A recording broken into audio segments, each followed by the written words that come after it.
തൃശൂർ പാലപ്പിള്ളിയിൽ കന്നുകാലികളിൽ പകർച്ചവ്യാധി. എച്ചിപ്പാറ തോട്ടം മേഖലയിലാണ് കന്നുകാലികളിൽ ചർമ്മമുഴ രോഗം പടരുന്നത്. രോഗം ബാധിച്ച കന്നുകാലികളിൽ തോട്ടങ്ങളിൽ അലഞ്ഞു നടക്കുന്നത് പ്രദേശവാസികളിൽ വലിയ ആശങ്കയാണ് സൃഷ്ടിക്കുന്നത്. 1300-ലേറെ കന്നുകാലികളാണ് ഈ മേഖലയിലുള്ളത്.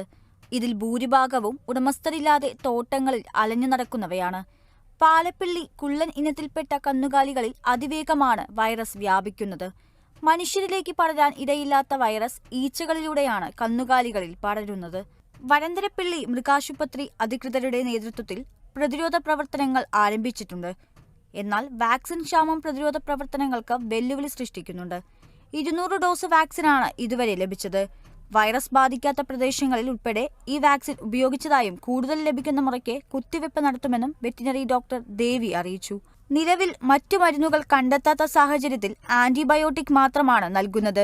അതേസമയം ഉടമസ്ഥരില്ലാതെ അലഞ്ഞു നടക്കുന്ന കന്നുകാലികൾക്ക് പ്രാഥമിക ചികിത്സ പോലും നൽകാൻ സാധിക്കാത്ത സാഹചര്യമാണ്.